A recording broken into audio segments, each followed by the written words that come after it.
Welcome into another episode of the Fergus Spotlight Podcast. I am your host, Jacob Bittner, bringing you another week of local insight. I'm really excited. This is a fun guest. I didn't have to go very far to get Derek Sidian in the seat today. Welcome in, Derek. Hello, thank you for having me on. We've talked about it for a little while about bringing me on when it's like a lower point, but now it seemed like a good time to hop on and have some fun discussions. Yeah, so Derek is, I'm sure you guys have seen, if you follow along with my show at all, if you're tracking local news, Derek is not the news director. Nope.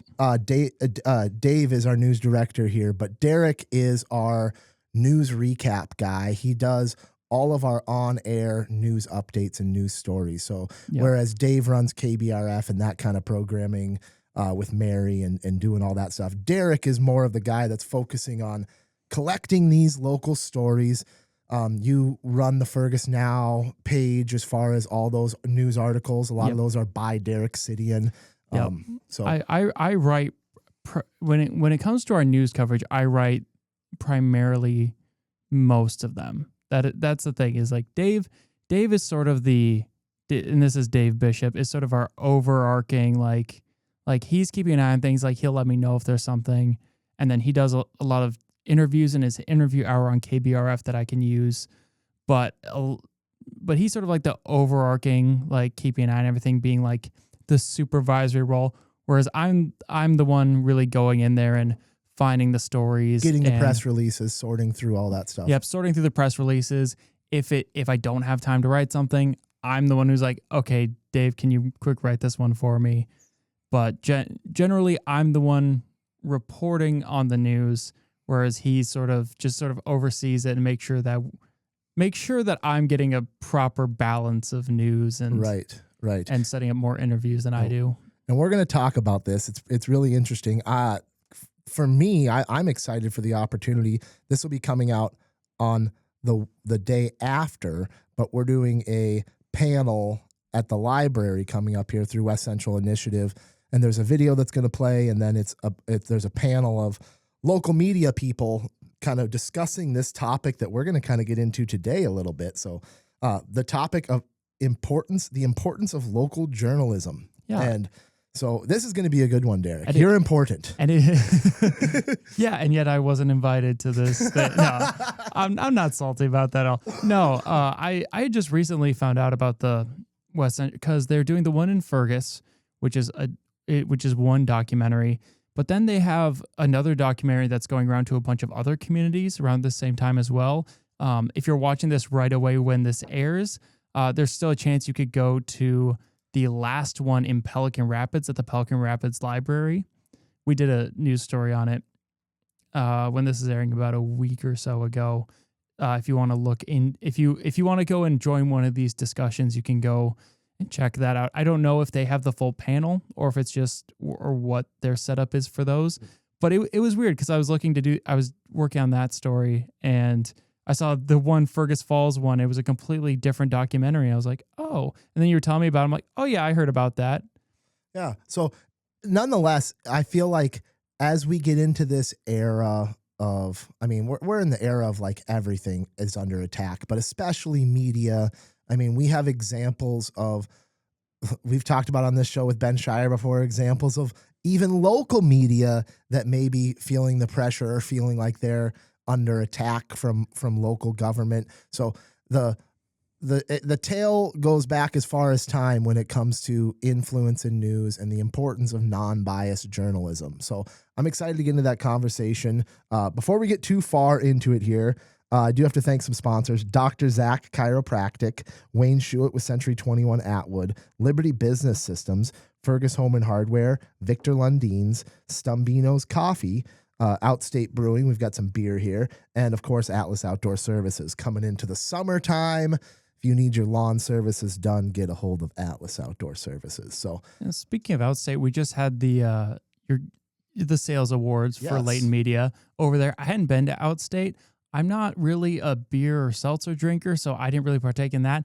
But it was a really nice environment. I went over there and I didn't know where we were going. I'd heard about Outstate, but I had no idea where it was at. I didn't know where we were going. it's a nice little spot right by the river. It's the inside of the building is beautiful. And they do coffee. There's really something there for everyone. I mean, they're open 7 days a week now. I think 6 days a week for coffee. So they definitely appeal to everyone. Great spot for meetings in that back room there for sure. Yeah, so. And it just we came back later that night because I lost my keys. If you want to know more about that, you could check out Morning Talk from a few days ago when it was Zach and I talked about it when we were covering Morning Talk for Dave and Mary. But I lost my keys, so I had to go back there later that night. And while I was frantically looking for my keys, it was beautiful. Like with the lights that they have, it was a beautiful aesthetic. Yeah, it's a great brewery. We're great spot to hang blessed. out. So blessed to have Outstate in our community. So, well, Derek, before we get into the news, I'm excited to talk about global journalism, the state-run media. The fact that it looks like 70% of the world lives in an area that has controlled news, that they're getting fed their news either by a state-run organization or some type of a really politically backed, politically biased entity. So we're, I guess, blessed in the United States, certainly here in Fergus Falls, to have a good source of non-biased news. So I'm excited to get into that. But before we do, how did you get to be here? I mean, are you from Fergus? I'm from Rothsay, so just not too far away. It was weird because even though I should say I lived in the country in between Rothsay and Barnesville. Like seriously, it was basically a coin toss what school I would go to. And then in that same vein, I was pretty much exactly at the midpoint between Fargo and Fergus Falls. But my parents worked primarily just a little bit further than Fargo in North Dakota. So I ended up spending a lot of my childhood, like if we were going shopping, it was going to be in Fargo. So some of that I didn't grow up on, but like as I got more involved in my school at Rothsay and then going to M State, I sort of got involved in the community a little bit more there, and then made the move up to Fargo, thought Fargo's, bigger and better, so let's go there. And so you graduated from Rothsay, went to Fargo for college. I went to M State for college initially. Okay. I was doing PSEO, so I was taking college classes in high school. I wanted to go, I originally in high school wanted to go into filmmaking. That was where my interest was. I feel like I've always been a very creative person, but a lot of the common creative outlets I never meshed well with. I'm not a good artist. I don't draw well. Coloring books, I color outside of the lines, not meaning to. I have a very perfectionist style when it comes to, so things like that, it gets really, really difficult. So I wanted to do film. I wanted to go to the University of Southern California. They denied me super late into my senior year. I was told that they weren't going to accept me. So I was like, well, I'll just finish up my generals at M State right away, and then I can go from there. So I was here, and I did a year of just college at M State here in Fergus Falls, and then COVID hit. And so my parents had moved up to Moorhead within that period of time, so I moved up there and just fully made the move up there. Didn't go back to college right away because I didn't want to deal with the online. And then eventually, sort of, my wife's family lives down here, so eventually, we just moved back towards this area. And then I was working a lot of different jobs that weren't super fulfilling. They paid me a decent amount of money to do these things, and it was fine, but I really wanted to get back to more of the creative. So I was brought on to Layton for my video initially, because I had some experience with video, mostly my own self stuff, but I had just the fact that I had experience with video. They were looking into getting into the sports streaming. They brought me on, and then they found out that they like how I'm able to read the news. They were sort of finding a place where they can utilize me more commonly. You've got a good tone. It's not just some people will call it dry or whatever it is, but it's like, I'm Derek Sidian. And by the way, Derek Sidian, not your real name. So maybe we could talk, but I want to talk about your startup time at Layton and how you developed into Derek Sidian. Yeah, it was. I don't think I even really realized what was happening at the time because I started out part-time. They just want to kind of test me out and like see, and they couldn't hire me full-time until like the start of the year. So I started in November of 2023 part-time. Pretty much immediately they threw me in on one of the Where to Eat shoots with Dave and Zach. Like before I'd gotten to know Dave at all, and now I hang out with Dave all the time. But it was really weird to like kind of be thrown in, and we're doing this like kind of makeshift production. We had just gotten our lapel mics and we're trying to figure those out. So it's been really fun, like with that evolution as well, with the Where to Eat, just sort of going from we're just using cell phones, and then right when I start, we've got mics now, but we're still like these sort of like super separate, weird, janky. And then just slowly as we get further along, be like, oh no, we can do this now. We've got cameras now. We have lights now, which makes it look so much better. Right. So this is kind of going, and we're going to get into this, the evolution of media a little bit. We've talked about this a little bit in some radio episodes that we've had on. I've had, I interviewed Bob Layton. I interviewed Craig Olson, just about like the changing media landscape and how, obviously Layton Media, it was a year ago, 2 years ago that they were officially they rebranded from Layton Broadcasting to Layton Media. Yeah, it was right when I was getting on. You see the growth of this, sort of as you got on, they bring Derek in because you have this skill set that was, lacking in certain ways, or you certainly bring a high value to the company. So I can see why, but that wasn't the role that you ended up in. Obviously you still do a lot of that. You still have a lot of those video editing tasks on your plate, but they roped you into the news. Yeah. So it was seriously, it was as simple as our Where to Eat shoots. We did more of them then than we do now anymore. We only really do one a month now. Back then it wasn't every 2 weeks. It was I believe it was the first and third Friday of the month. Now it's just the first Friday of the month. But even then, like they didn't really have a lot for me to do because it was just mostly shooting. So I was learning how to board op for sports games for the little bit of time, where a little bit of that overlap where we were still doing that right before we got rid of that and had the sports announcers start doing that. So I was learning how to use the boards. And then like during the day when like they would bring me in, it was sort of like, well, we'll teach you a couple of different things. And at one point they're like, hey, try putting this news together. We have an interview here, find a good clip and like write a story. And I did. And they're like, oh, we like this. And they had me announce it. And they were like, oh, you actually have something here. So Miles came in and was like, how would you like to be doing news? I was like, sure. If I can still do the video stuff, like I will happily, keep working on more things. And it sort of became a real evolution. Is that they added the news duties then you became full-time with the company that period of time. Yeah. They started having me write some news stories when I was part-time. They would pop up under Dave Bishop, but there were a couple of stories. Who was doing the news updates that you hear on the radio now, like the daily news updates? Dave was doing all those. Dave was doing so much, and especially trying to do the news.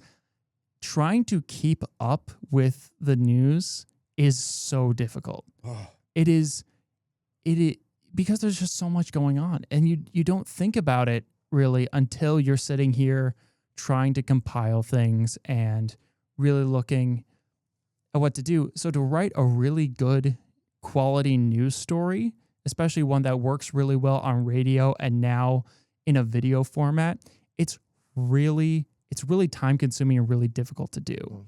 So I think that's where a lot of people, I know Dave is, not to toot my own horn, but Dave has really commended me for like bringing up the quality of news. Yeah. A lot of that is just having another person doing that. Yep.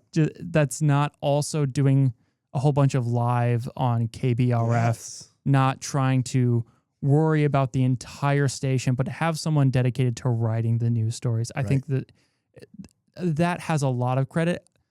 I will say I think I'm a pretty good writer, but a lot of the credit does have to go to that just because I have more time to look into things. Yep. Yep. You need that. You need someone who is able to take this fire hose that's spraying information at you and filter it, to have the time to filter it for what's good and what's worth, getting out there. And then the weekly news recap, that started, you do those Friday afternoons. That started just like within the last year. Yeah, that started, when was that? I started it pretty early on. I think it was February of last year. I started that because I remember when we got to a year, and it started off, it wasn't live originally. It was just me. I just had my phone. It was something where I was like, I want to do more video. We need to be doing more video things if we want to branch this out. We hadn't done sports yet. We only had Where to Eat. So I was like, okay, how do I take what I'm doing and just add a video aspect to it? So I would sit down by myself, throw up my phone, and I wanted to have more dimensions and create some more movement since I didn't have a lot of video to work with at the time because we weren't going out taking any video. We didn't have a lot. So what I would do is I would set up the camera right in front of me, and then I would read a bunch of stories like that. And then at the end of like a segment, I would turn my head.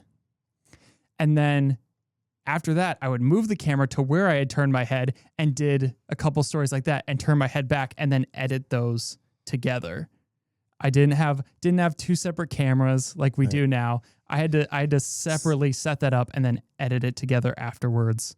So obviously the news recap, like I like it because it's more of a condensed, if you miss the news on the week, you can catch the Friday news recap and sort of catch the highlights, right? The highlights of the week. So without going into too much detail about that, I guess the big question that I think a lot of people are curious about is, where do you get your information locally? What does it look like to filter the news locally? How far are you pulling that? Are you getting press releases from, obviously, the police department? You do a lot of crime stuff. Well, you get stuff from the city. That's the interesting thing. You used to get stuff from the city. Maybe you don't anymore. Maybe they don't send it to you anymore. I don't know. Well, the city is a lot harder now because their communications director left at the end of last year. Right. So there's not someone generally directly sending me things. It's generally they're posting something on Facebook and I have to find it. But it's a real conglomerate of things, and that's one of the things with the news is you have to have your eyes open at all times. We get police reports that come in. There's not a whole lot of information on there that I've really found usable anymore. Sometimes it helps me be like, okay, so there was a thing that happened here. There's not a lot of details on it, but I can watch, like if someone got arrested, I can keep an eye out to see when their court case happens, and then I can grab it from there. But yeah, it's searching through court documents and court schedules for crime stories. And then, yeah, we get press releases, but it's also just checking Facebook. What are people talking about on Facebook? Right. A lot of companies now, they make their own announcements. They don't send out as many press releases. If they do, they generally, there's been quite a few that don't come directly to me. They'll go to one of the, for our company, they'll go to one of the salespeople that have maybe are actively representing or have represented. They'll get sent to them, and then they eventually get sent back to me. And this is an important distinction to make too.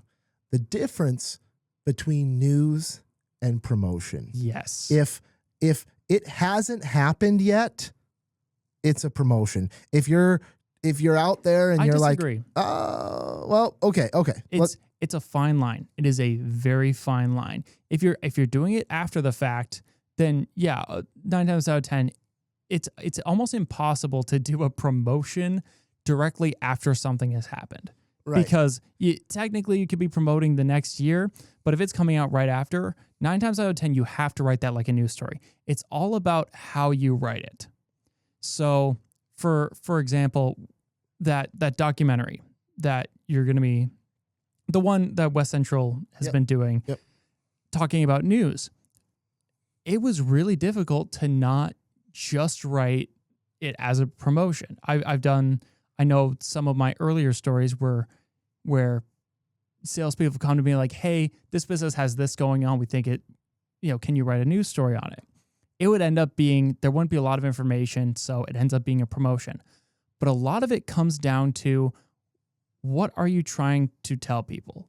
Are you trying to say, hey, go here? Or look what's happening in the community. Look at what this person is doing, and focusing more on the person and what that means for the community, as opposed to just being like, hey, this is going on. It would be the difference between talking about like an upcoming city council meeting and the topics that are going to be getting into versus like talking about the upcoming chili cook-off at Outstate or whatever. Yeah, and it gets to be a fine line, because I've had times where, one of our salespeople will come up to me with one, and I just look at it, I'm like, if I can get a hold of someone, maybe I can do it. Well, one of the big ones that I got a little bit, I don't want to say in trouble for, but it turned out way more promotion-like, was the Avis bridal shower. They had their first bridal showcase. Shout out Avis Bridal, former guest on the show, and awesome to see the growth of that company throughout the time, but yeah, this is a perfect example, because this is a super cool newsworthy thing. We hadn't had a bridal show in Fergus for so long. You have this company that's bringing it back and bringing this really cool newsworthy thing, but at the end of the day, it is promotion like, right? Right. So it's really hard to find that blend. And when all you have is the event information, and it was a little bit of just timing wise, and myself not having a lot of time. I am back in college learning. And this is something I'd like to talk about. I forgot to tell you about this before we got on, but reporting versus journalism. It's one of those things where it's like, okay, do you do real estate or are you a realtor? It comes down to like, are you part of a group or have a degree, of like what that difference is. So I'm not a journalist. Right now I am a reporter, but I am working to get my degree in journalism. So, but because of that, there are a lot of times where I'm not in the office. I have a lot of time in the morning, and then I try to do stories from outside of the office, but getting those interviews and talking with those people can sometimes not quite line up. And that's what happened there, is I wasn't able to get a hold of them. And so I didn't have anything to build off of. All I had was the event information. So I wrote the event information as it was, did a little bit to try and be like, hey, the big deal is it's the first, and it's a new event. It's the first one.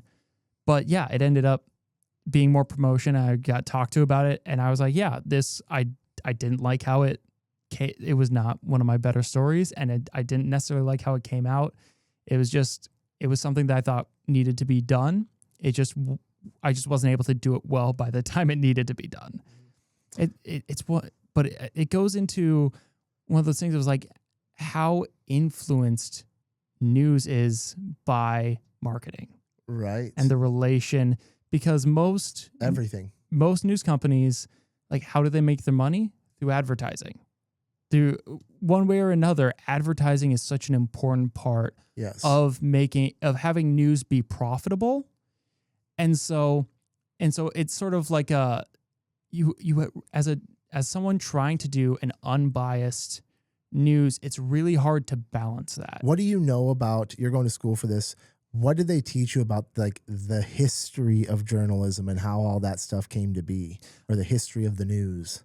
I haven't taken any classes yet that are, again, the way I sort of stumbled into the journalism degree, I've missed a couple of the basic ones that I'm going to have to go back and do here at some point. So I didn't get my introductory to mass media class that I should have taken before my ethics of mass media, I didn't take. So in terms of the actual history, I only have sort of broad, nothing too specific. Well, I find it interesting as we talk about this bias in media, which is going to be a big part of the second half of the episode here.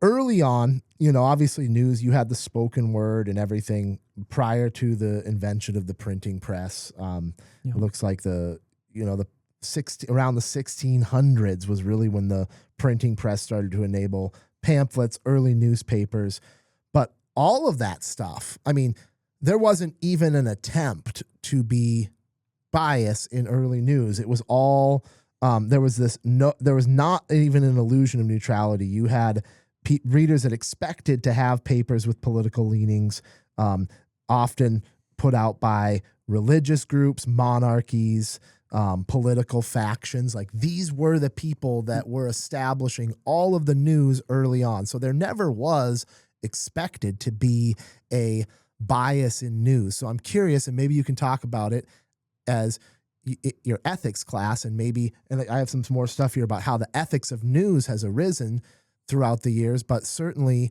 at the beginning, there was never an illusion that this was supposed to be a neutral thing. It was all propaganda. It's so weird. And I know when I was taking the class, we would have these like group discussions, and we talked about not talking about your own political beliefs, like not having that out there. You can have your own political beliefs, but the idea of like you as soon as you like put that out there and involve yourself, you become a biased part.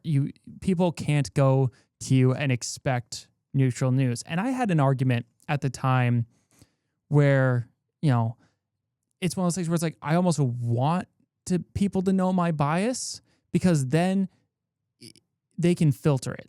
They can see, oh, he leans left or he leans right. I can now know, okay, if he's talking about this, maybe the true neutral is more this way or more this way. Whereas if you don't know, you're sort of going in blindly and having to trust and having to trust that news person to be as unbiased as possible. Right. And in sort of the landscape we are now, it's getting more and more difficult to do so. Right. But I know the Hedgeheads guys, we just talked about follow the money. If you want to know what's going on behind the news, if you want to lift the veil of the bias in the news you're absorbing, follow the money trail. Whether it's advertisers behind this platform that this information's going out on, or big picture global news, what's actually happening with the money behind these events that they're covering, that tells the whole story. And it's very, very interesting to get into. I think it's a fascinating topic. Like, we work for Leighton Media. If we have a political bias in our company, I'm not aware of it. Obviously, we each bring our own worldview into our lives, and hopefully we can separate that. You do a really good job of that. I think me as a podcaster, I'm completely different than you as like a daily news reporter. Yes. It's almost like I feel like no one should be taking me seriously and factual, and it's more my job to speculate and try to introduce some different ideas and be open to the fact that there's some, there's some newsworthy aspects to my thoughts, but certainly not like I'm not presenting facts to people. I'm presenting more thoughts. And you're encouraging critical thinking. Oftentimes, if you're sitting here and speculating, even conspiracy theorists that have sort of like these crazy outside ideas, if you listen to them, it really it forces you to critically think. It's like, okay, where are they coming from? Where is their logic at? How accurate is it? It really makes you think. But oftentimes people don't. The ease of the media has gotten to the point where people can just digest everything, facts, opinions, conspiracies. They can digest it all the same way and just not have to think about it. Mm. And so that gets into a bit of a dangerous territory as the audience of just being like, this is the person, I enjoy listening to them. And then you start you're like, they say something and you don't think twice about it. But it is really interesting, the difference. And one of the things that I see people talk about is the bias in the major news companies. You're talking national, big ones being Fox News. I'm going to use Fox News and MSNBC, sort of like two opposite sides of the political spectrum. Mm-hmm. Oftentimes, and it comes down to them having news in their name as well, right? Most of their programming are talk shows. It's people who their news comes up and they're talking about their opinions of it. That is not news. Those are opinions. And I think we've gotten to a point where we watch something like Fox News or MSNBC or CNN, and we take what they say just as the news. I don't think people do anymore. I think in general, there's probably a subsegment of the population that still does. But I think we've all woken up to the BS behind all that, in my opinion. But I think there is a good portion of people who do say like, oh, I don't just straight up listen to them. But I think very clearly in our nation, there are people who that is what they do. They just sit there and they're like, I know these people. I feel like I know these people. I trust these people. It's news, right? But really, it's a talk show. They're talking about their opinions and how they feel, and that doesn't necessarily make something true. Whereas they do have segments where they talk about the facts. But are those what people are talking about? If you talk about discourse, those aren't the segments that are being talked about. I know I've gone on to try and look for the bias between the two. And yes, you can still see a bias because they're writing to an audience, right? And that's the other part of it. Yeah. Is you have to be appealing to what makes you money, and you have to be appealing to the audience that makes those people money. Right. That's the clickbait nature of this changing media landscape. And it kind of always has been, right? Yeah. The goal of media, however the news, it's always been to capture people's attention, because ultimately it's always been monetized. It's always been driven by how much attention can you get and how much information can you spread to the masses of people. Obviously, you've seen huge changes. We talked about it with our company rebranding from Latent Broadcasting to Latent Media. Yep. You've seen changes, TV, the rise and fall of kind of cable TV towards streaming services, really this new push of algorithms and social media platforms driving news. So, I mean, I hear you talk about it. I hear you guys talk about it here. You need a headline that's worth clicking on. It's not like you can't just put out a bunch of clickbaity stuff, but at the end of the day, you need people clicking and you need people engaging in these medias. So that gets taken out of proportion in mass ways with clickbaits. It's really hard to do. It's really hard to make a good headline that can capture attention, and especially in terms of like when you get into crimes, not also super manipulate the audience. And it's really hard. I have had a really hard time writing headlines as I go forward, just because I'm thinking so much about, okay, what is it that I'm writing about? And then how do I condense that into a headline that people can see and click on, but also not say something where if someone's being accused of something or charged of something, not directly say they did this, or like because with the way the legal system works, we can't say that. There's some tricks to wording that you have to really be aware of and really be knowledgeable about when writing news, to make sure that you're not just accusing someone of something accidentally. And it's really easy when you're writing a full article and you can really use the amount of words that you need to when you're trying to condense it into a headline for people to click on. It is a really tough thing to do. And that's where you often see a lot of, I see a lot of times people just kind of throwing that out the window a little bit and just putting out what they want to put to make sure people capture that attention. I try to be very accurate with my headlines. Right.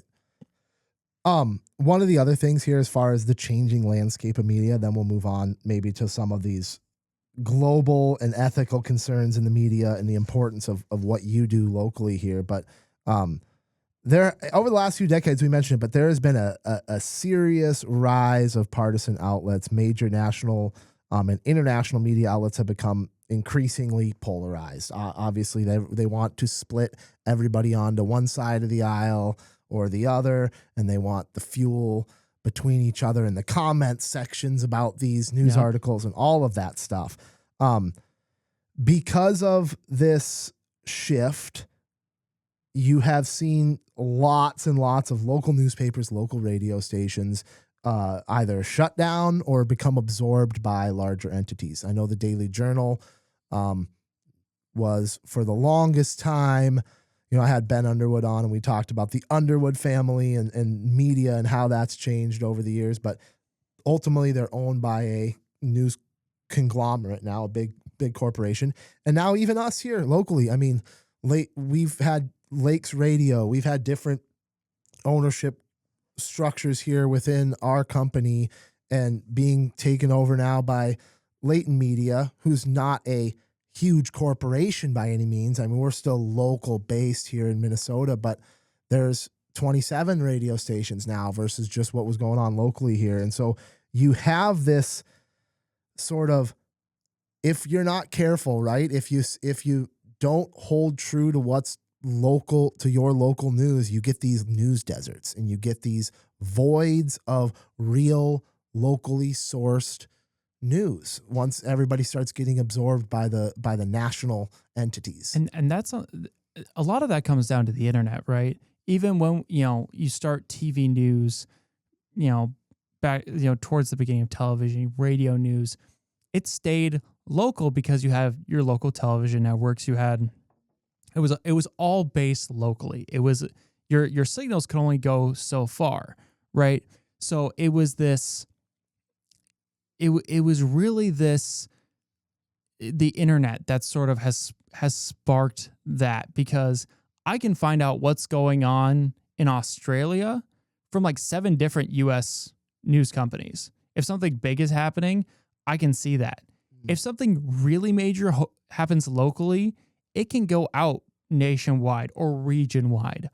So I think we're seeing a lot less of the local news just because the entire world feels smaller with the internet. Well, and the other, everything feels more local. The other big change in media that we touch on just a little bit is social media, and the fact that all of these entities that used to be reliant on local news organizations to spread information or share or advertise with them, all of a sudden they have access to the internet and they can create a YouTube channel. And if the government has funding to promote a project or promote a certain branch of the government, well, they don't necessarily have to give that money to a media entity.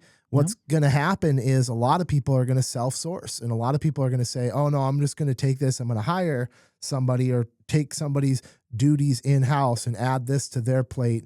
And they're just going to make a podcast, or they're going to be our media. They're going to be our news. And so that really is the realities of that, of the rise of social media and the thoughts and the feelings that people, and the reality that people can do it themselves. Yeah. That is absolutely going to create an undeniable pressure on local media sources. One thing about local news, though, right? You can have companies put out their own press releases, have them put out their own information, but oftentimes, like especially if you get into like government organizations, they can be really hard to digest as an average audience member. You get those press releases; they are very wordy. If you see a local law enforcement press release, it's really wordy. And one thing that I've learned in one of my reporting classes is just an important thing with news organizations, especially local news, is just make it easier. Like make it so you're talking to people.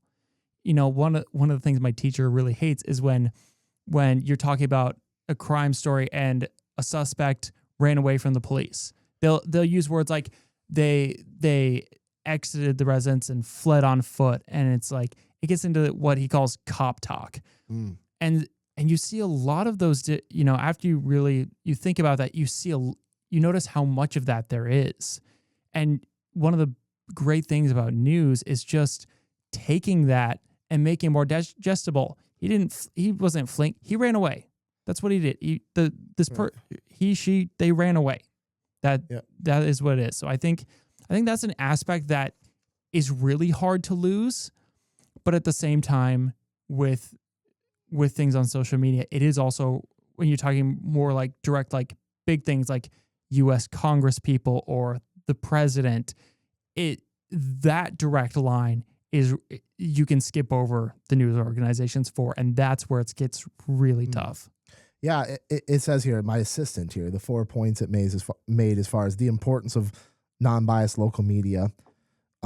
One of the things is community. Obviously, the big one is community accountability. Local media acts as a watchdog. It holds city officials, school boards, legal organizations accountable in ways that bigger news outlets never will, and certainly organizations themselves never will. I mean, if you're left to the county to do all of their own news and all of their own stuff, then guess what? You're only going to get the information that they want out there. And you're not going to get a watchdog mentality from a news reporter who's looking to hold someone accountable for something that needs to, that's a big part of the news too, is holding people accountable and creating a society that informs people on the good and the bad. Yeah, and it's a matter of how far I want to get down into this. So one of the big stories out of the beginning of this year was the talk. I know you've talked with Ben Shire about it a little bit, but the city council and having their legal publication being the Daily Journal, when that was going on, it was really, I remember watching and just thinking, this is going to be a pretty basic council meeting, not really anything to really talk about here. But that all of a sudden was a big thing. And if it wasn't for our coverage and the Journal's coverage, that would have just been stuck on the city council live stream. And maybe some people would have talked about it on Facebook. But it was us seeing that and being like, this is weird. This is not a typical thing. What's going on here? What are these council members talking about when they're talking about this state statute for a legal newspaper publication? It feels super sort of weird and contrarian. So it's looking into that and being like, okay, what are all the different aspects here? And then giving that to people, and then being like, yeah, the city council has these live streams that you can get the full everything on, but here was something really sort of different that happened. Yep. It's like you said, it is very important to have local news for things like that. And I think just as we move further and further along, I mean, since I've started, there have been a couple of stories like that from our Fergus Falls City Council where, and it wasn't that there wasn't any talk around town about it either, but that's just it. Like, talk around town can only go so far. If you're not in the right Facebook groups or not friends with the right people on Facebook, you can miss large things. But having news organizations that everyone can go to and look at and say, like, okay, city council happened. What was the big thing that came out of it? I think that is just so important. And just having that information too, like that wouldn't exist if we didn't have news on a local level, right? Yeah. If they ever decided to syndicate your programming out of St. Cloud and just give regional news and decide that they didn't want a reporter, boots on the ground, digging through all these press releases and sorting through all this local information, then all of a sudden you're just getting each level you go up as far as separating from your community. You just miss out on, I mean, a lot of this stuff, and we can talk about maybe some of the stuff that you cover and we cover. It's a lot like car accidents, local crimes. There's like, and every once in a while something really interesting, but there's a lot of stuff too that's just like local check the boxes stuff too. There is a lot of that, and a lot of that is because it's easy to find when I'm sitting in the newsroom at 5:30 in the morning. It's very easy for me to be like, okay, this is information that's online. I can easily access and turn into a news story. And again, I'm currently in school, so sometimes timing doesn't always work out the best. You get most of your stuff from press releases. That's how you get a majority of your information. I get a lot from press releases. I will say, for any businesses, organizations, or people trying, or like just normal people trying to put on events, we have a news tip line on KBRF. We don't really promote it a whole lot, but if there's something happening and you think it should be talked about, feel free to go on there and just quick put something, because then, if you're willing to talk about it, we can get a good news story out of things like that. And we recently noticed that there wasn't a space available to send a press release if you have them, but now that's available. But but a lot of that is because I'm the main person reporting news. It's one person. So it's often easier for me to get the crime stories or the car crashes or things like that. It's harder to get some of the other stories. There's a lot more work that has to go into it in time that we simply don't have. And yeah, like you said, one thing we've talked about, there's been a lot of talk. We have a couple of different regions here that are super close in our network, specifically like Detroit Lakes and Alexandria.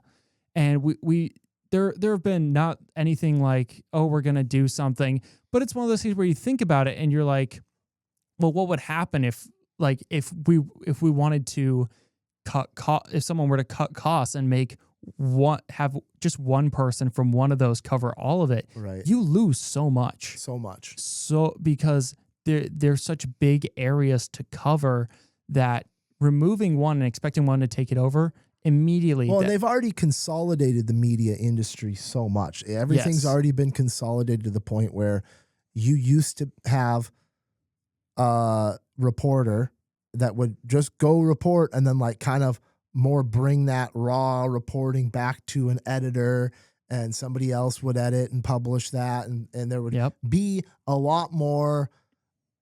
There was a whole checks team and balances and a whole team behind this stuff. And because of really at the end of the day, it comes down to the contraction of investment into these local entities. As that gets contracted, all of a sudden, all these jobs get cut out of newspaper, all these jobs get cut out of radio, and you're left with one person to do what used to be done by a team of people.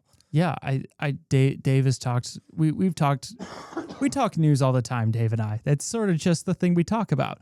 But I remember he's talked with me quite frequently about just, back in the day, there were two people dedicated to news, someone who came in the morning, someone who came in the afternoon. And that was all they did. They would do their respective recordings and announcements, but they sat there and they looked through news. That was all that they did. Whereas right now with Dave and I, Dave primarily in his day-to-day does a lot of production and there was a separate person producing on KBRF. So they weren't even as directly involved as Dave is now. But but Dave has so much going on. And then, like we've said, my title is news and I do all this reporting, but I also have the video stuff that I do have to do as well. We've been working really hard to expand that, and I've spent a lot of time working on those sorts of things as well. So even my time's not fully dedicated to the news. So there's only so much we can do. To condense that even more, you would lose so much. And it is just so crucial to have as many people you can covering something like news, because it is a 24-hour cycle. Even local news, it is 24 hours. It's really difficult to juggle. I know there have been a lot of times where I've been at home and something's breaking and I have to decide. It's like, okay, do I leave it for later and do like just a more comprehensive recap sort of story for it? Or do I leave my house, leave my family to go get coverage on this news, get it out immediately? And that's something that's really difficult to do. When you have, when you're local and you don't have this large team, you look in the Fargo area. For school, I've been working a lot with WDAY, and they've got a whole team of reporters. And even then, a lot of them don't have that much of a personal life. It is such a commitment to do journalism the right way. Yeah, it's 24/7, right? It Yeah. is. It really is. You're often the first person here in the morning, and Dave is usually the last one here in the afternoon. And what are you guys doing? News. Yeah, when most of my classes were online last semester, I was still one of the last people out of the building every day. Mhm. Dave would generally be there here fully till like 5 o'clock, but I would be here often till 3-4 o'clock, like getting 10-hour days in, just to make sure that we have more up to date news throughout the day instead of just whatever I have in the morning. It's really, really time consuming thing to do. And then obviously the importance of making sure that we continue to have even a few of these people that are full-time news entities locally here. You need it so bad. I mean, I'm going to get into a list here about some of the global ethical concerns in media as far as, I mean, look at Russia, look at China, look at Iran, North Korea, Saudi Arabia, Egypt, Turkey, all examples of like really state-run, like there's no free media, there's no freedom of press in these countries Right. around the world. Like we get limited to no true information out of these countries because their media is so controlled. Meanwhile, I can only imagine the flow, the export of TikTok videos, personal opinions, news, left news, right news, like all the different news that comes out of the United States that goes out. I mean, I don't know how they control the intake of news that they get into their countries, but the fact is, like we said earlier, 70% of the world's population lives in a country where press freedom is partially or fully restricted. More than 130 countries show signs of media manipulation. So you have even the United States is massively manipulated the further up the chain you go. I would say the most pure form of non-manipulated media is always going to be what you're getting at a local level. And and this is coming from someone who is a local news person. I'm hesitant to even go that far because like we were saying, I get a lot of my information from press releases. But at the end of the day, press releases are something that comes directly from companies or government entities or organizations that's the information they want to put out. And why it's so important to have more people from the community willing to talk about these things. Even something as simple as, hey, Park Region's pulling their sports streaming. It's so important to have why Park Region's doing it, but then also having like, what does that mean for this customer or this person who doesn't have Park Region? Doesn't mean anything. It's so important to go make sure that you're going beyond the press releases because it is so easy. And if you do go with the press releases, making sure that is known. If you look at some of my stories, I will often edit down press releases, but if there's not that much edited and I don't have like other people that I've gone out and talked to about this, you can see at the bottom of my stories, I say story courtesy of this organization or this person, or Gotcha. Because it is so, I feel like it is so important to know where your information is coming from. Yep. So if I'm pulling the information from a press release, you can see I got it from this person. I got it from this senator. We'll often get stuff from our local state senators, Jordan Rasmussen and Representative Jeff Backer. And oftentimes I don't use a lot of them, but when I do, when it is something that I think is important information, but I don't have necessarily the contacts or anything like that, I always feel like it's very important to make sure that it is known that was a press release in some way or another, that this story, I did not write these words. I may have edited them down if there's a little too much like promotion or stuff like that, but this is coming from these people. And it's so important to attribute. But like I said, if you're getting a lot of information from press releases, from businesses, organizations, that is influence. The information you have is being influenced. And it's also why I encourage people are often harsh in the Facebook comments about news reporting. It's sometimes difficult to read, but don't read the comments. It's so stay out of the comments. So section, hard Derek. to read. It's and again, there are stories where I put a lot of hard work into it. There was one recently that I put a lot of hard work into it, but there was someone who was kind of related to the story that didn't want that information out there. And I got personally messaged and, who is this Derek Sidian guy? We don't even know his real last name. And I empathize with that person. I really do, because, if you're talking something like crime or car crashes, it's more than just what's on there are actual people involved. There's actual victims and people who know suspects or know victims. There are so many more people involved, especially when you get into local news.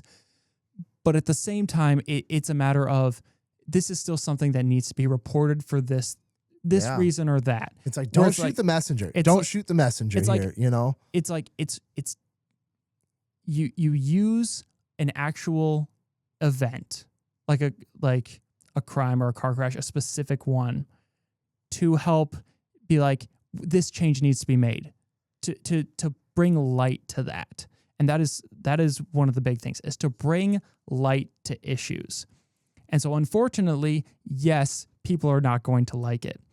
But at the end of the day, if you like something, if you don't like something, especially if it's, if you have a problem with the way an organization runs an event or something like that, it never hurts to reach out, and be like, hey, this is an experience that I had. This is this. Because as news people, we can then expand upon that and go, okay, is there something, deeper going on here? Or is this something where this is just not something for everyone? And we can talk about that. And the interaction with the community helps flesh it out so more. And I would really like to work more with the community in terms of like making sure a lot of voices are heard and making sure that it's not as influenced. And that's why when you get into more national, it's really influenced by the money and what's going on there, because they don't have that interior connections there. They don't have the ability to like really connect with those people as deeply as someone locally can. And like the AIs and the deep fakes, this will be kind of an interesting topic to cap off the conversation maybe, but like the future of media. And I feel like the further you get disconnected, somebody could post a video of an AI deep fake alien invasion in Fergus Falls and I'd never believe it.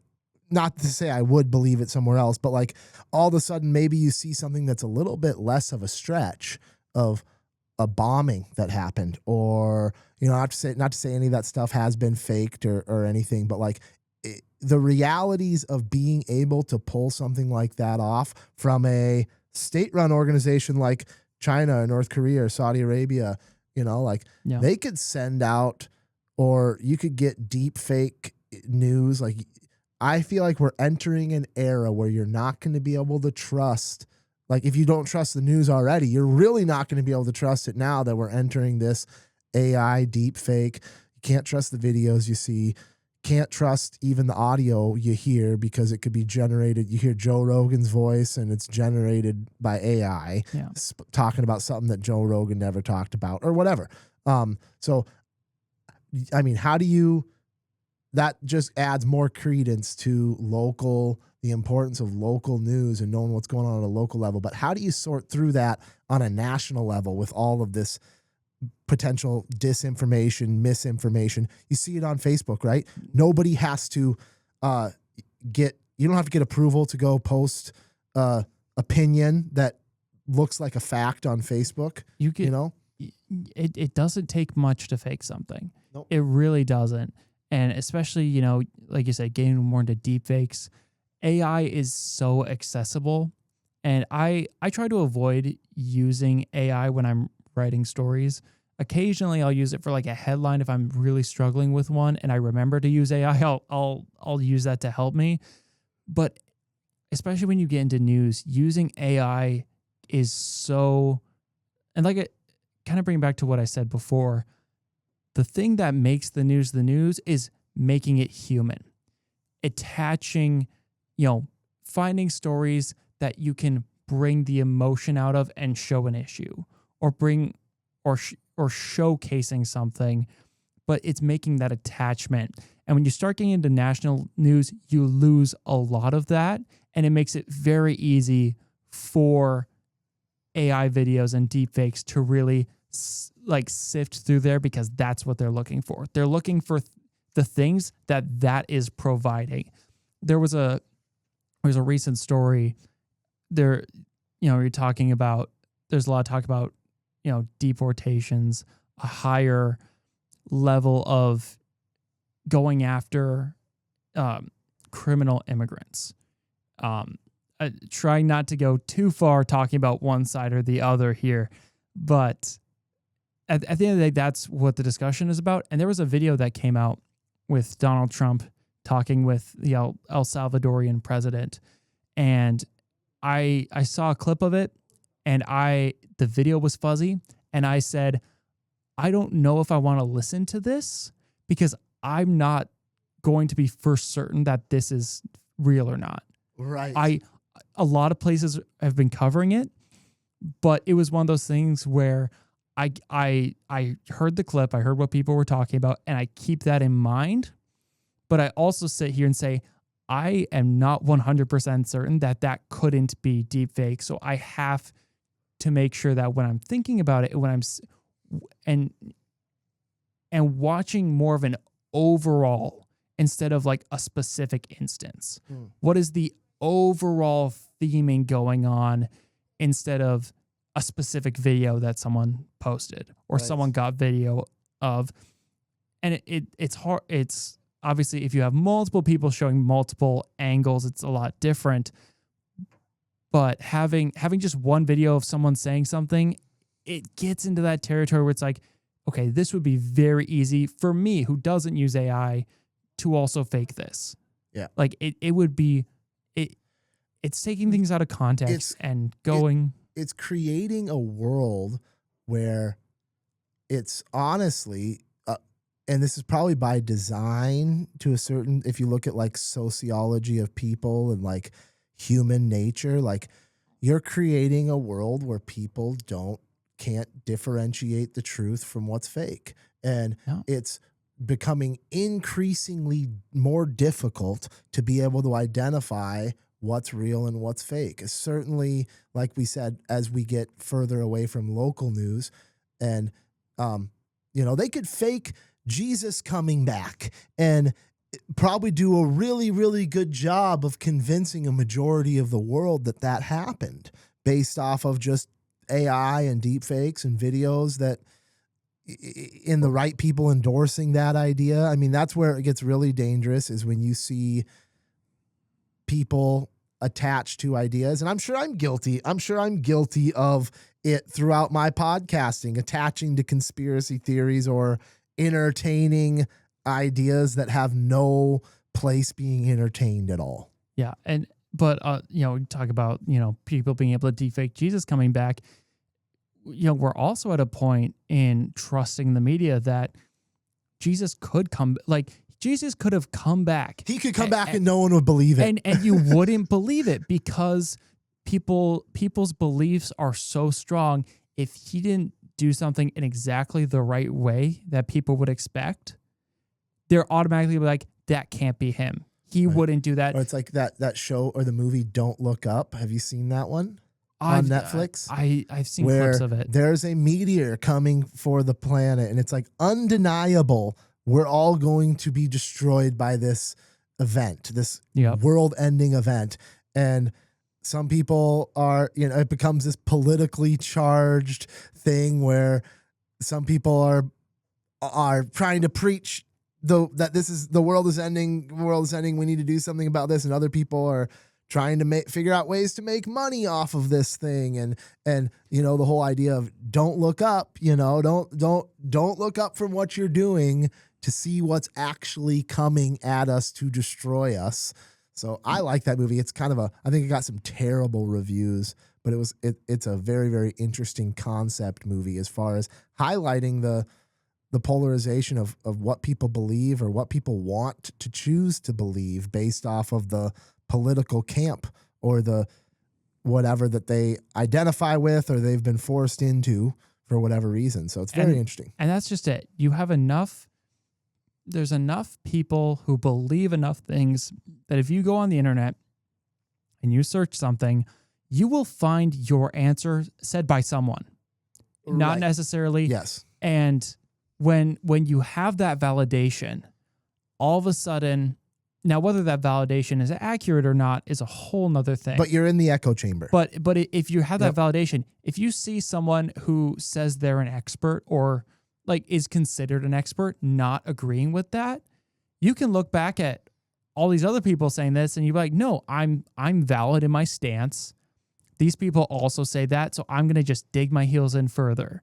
And Brute that's mentality. And it's a scary time to have to balance that and have to sit here as a news person and at the same time, like I have my own beliefs, but also have to, I feel like I'm very good at empathizing with people and look at where they're coming from.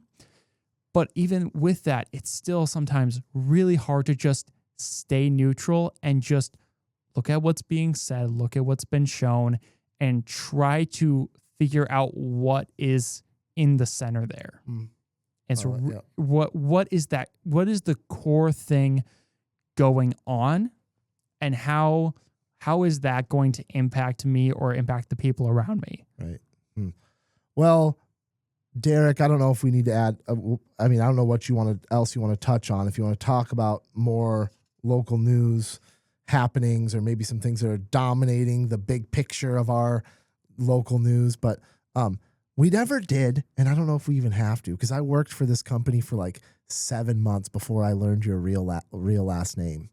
But do we stay code named here? Why do we do this? Why do you guys do this as radio personalities? You don't want the death threats.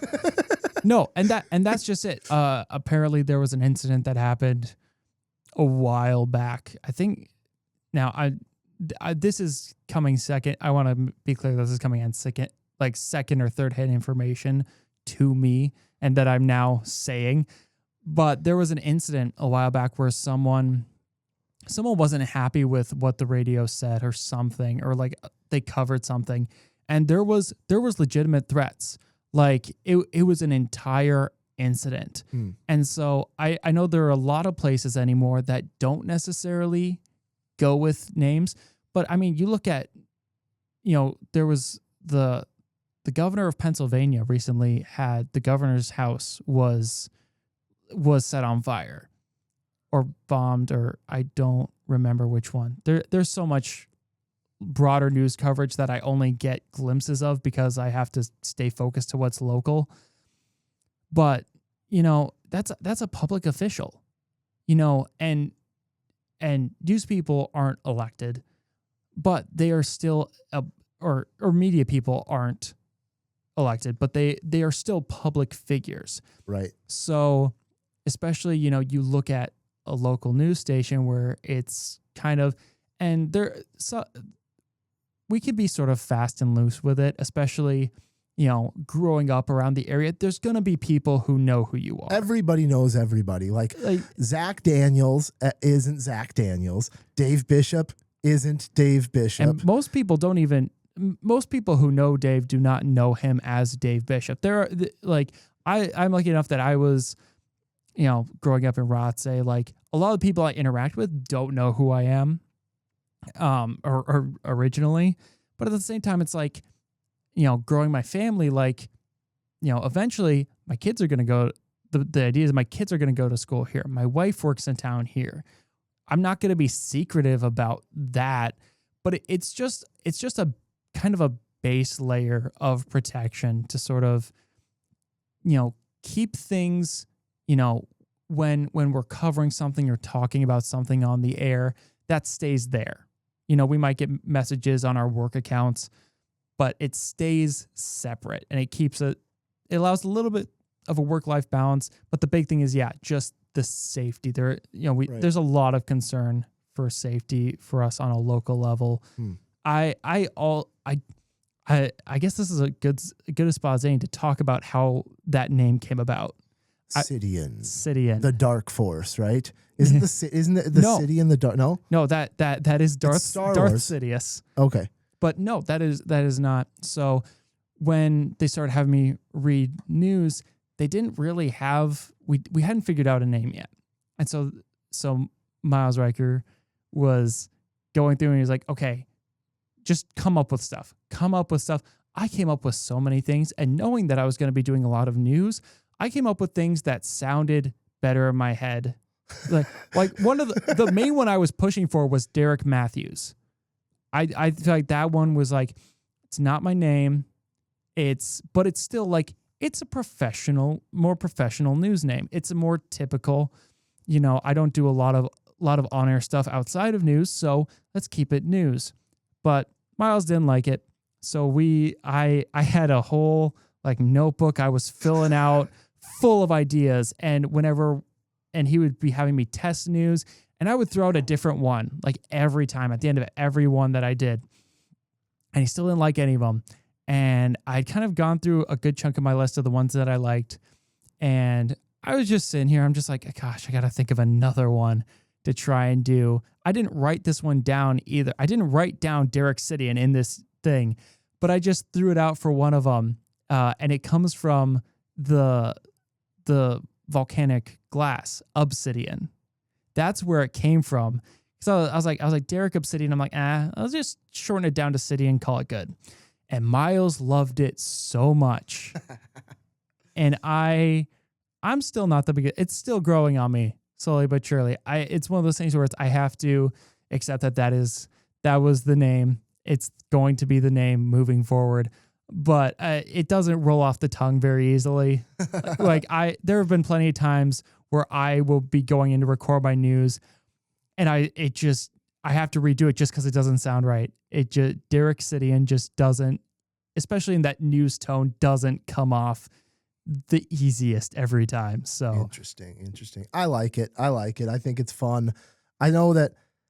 I think Chuck uses his name on air, right? Yeah. Chuck doesn't hide behind some persona. No. And that's again, and that's more of this decision was made for me. That's and fair. I understand kind of where it comes from, and I've accepted it. And I know that not everyone is bound by that, but there was one other thing I was going to say there. Oh no. No. I've been doing so good where my brain hasn't stopped. That's okay. And some people have asked me when we've gone on Where to Eat shoots, because you have Dave Bishop and Zach Daniels, and those sound normal enough. And they'll look at me and be like, Sidian, where's your family from? Where does your name like? And I'm just have to be like, and Bishop, we can get behind his last name. Yeah, yes. But Sidian, they're like, what is that? Is that like Norwegian? That's not Norwegian. Is that like German? And I'm like, no, it's not. It's just made up. We've made jokes about it being like, oh, because it sounds like Sidious, being like, oh, it's Coruscantian. Just joking about like, it's from a Star Wars planet. Just joking about it like that. But I've had that asked to me before. And so now it's out there somewhere. This was something that we came up with. It is not your name, not a heritage name. That's good. Well, Derek, I appreciate your time, man. I think it was good to get this insight. I'm not sure how much of a correlation there's going to be between the journalism thing through West Central Initiative and this conversation, but nonetheless, I think that it paints the picture of hopefully the importance of local journalism here in our community and the importance of people like Derek who work really, really hard. I mean, I will just commend you and say from somebody who's in this building every day that you definitely are one of the most valuable, if not the most valuable asset we have here. So I commend you for that. Our community is really lucky to have you. I hope you don't get some journalism degree and leave us. Like, I hope you're here for a while. I don't know what your plans are for the future, but we're I don't know what blessed my to have plans you. are currently. We're blessed. We're blessed. And I hope that our community sees that and appreciates someone like Derek and the work he puts in to keep us informed on what's going on locally, because no one else is going to do it. So yeah. And if there is something going on, or, you know, I want to make more connections with the community. So if there's something going on, feel free to go on the Fergus Now website or kbrfradio.com. And we do have a tip line. It's right there in like our subsections. It's like right on the very right end. If you have something there, or if you want to reach out to me on Facebook, I'm on Derek Sidian on Facebook. You can follow me. I don't post a whole lot on there because I'm sort of news. I'll sometimes post articles that I'm proud of, or there are some minor things I'll post about, but that is the one I'm primarily on and like looking at stuff through. So if you want to comment on KBRF or message the KBRF Facebook page or my Facebook page, feel free. Like, I want to get more community involvement when talking about news. I want to be able to cover things that aren't just press releases. I think it's very important. Or if I'm covering something that comes from a press release, that if people have strong opinions about it, they can talk about it, and we can really sort of get the best of all worlds here in Fergus Falls. Yeah. Well, like I said, thank you very much, Derek, for taking the time, hour and 20 minutes out of your life to come and have this conversation. So hour 20 minutes is nothing, right? And then what is the email? It's FF News. Does that go out to the people?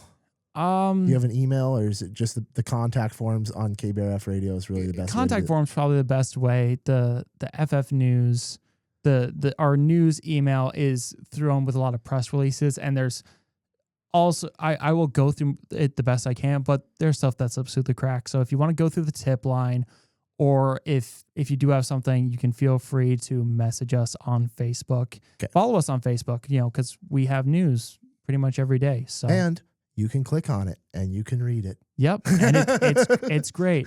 We didn't even get to the difference between news in terms of radio, TV, and the written form. So maybe that's something I can come back and talk about. What do you want to? What are the big takeaways there? Well, the big thing is what are the big differences? They're just different mediums. You have, written form. It can be as long or as short as it needs to be. It can be a little more wordy. You can sort of, obviously you want to try and make things more palatable, but with the radio, it has to sound good, and you have to be able to talk well. And then you start adding things like voice clips if you have those available, and which I would like to, again, more community members, more of that I can do. And it makes it more interesting to listen to. And then you get into TV, and it's a way, way different beast. Getting into having video, if you're doing a story, you can't just really sit there and read it. I know I do that a lot for the recap because we don't have a lot of video, but your major news things, you can't just get away. You have to have, if you don't have any video, you have to have graphics that are like, here are your bullet points that people can sort of look at and changes up the series. You're not just sitting there on an anchor while they read it. I mean, audio is the easiest. It feels like. I mean, it's hard to write for, though. Yep. It's hard to get it within a certain, because you have to be really careful with your amount of time, especially, when I'm doing on KBRF, it's a little bit easier because I have longer news periods, but for our FM stations, it's a minute or 2 minutes, and I normally only get one story into the minute one, but the 2 minute one, like sometimes I'm able to get two stories in there sometimes, and it's really hard to break things down and not lose information. So if you hear a story on the FM, on our FM radio stations, or really on any FM or on any stations, feel free, go look at the actual story on the website, because it might be longer. There might be so much more information that we aren't able to get in that short period of time. Right. So it's easier to digest because you're just listening to it, but there's often information that is interesting or valuable that can get lost in that, just to convey the most important information in the moment. Yeah. Well, Derek, thank you very much for taking the time. When we get, I'll maybe get you on for some news updates or something. If we have some city council stuff that we need to, I like going directly to the source for a lot of my stuff. You know, I like I had Scott Rachel's in. I like getting some people who have direct opinions and direct insight based on their experiences with these things. But certainly I think there would be a world where you'd be back on the podcast. So I'm looking forward to that. Happy to anytime. Yeah. But thank you very much. Thank you to our sponsors, Dr. Zack Chiropractic, Wayne Schuett with Century 21 Atwood, Liberty Business Systems, Fergus Home and Hardware, Victor Lundeen's, Stumbeano's, Outstate Brewing, and Atlas Outdoor Services. So have a good week, everybody. We'll be back. I don't know if we're doing Village Cooperative. We're getting back to like a business or an entity that I don't know anything about next week. So that'll be a fun episode to get into. That's next exciting. Week. So, yeah. We'll be back next week, guys.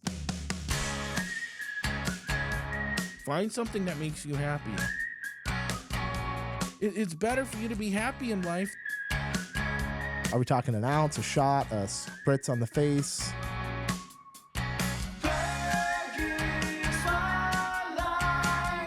For me, it's every day a spritz on the face.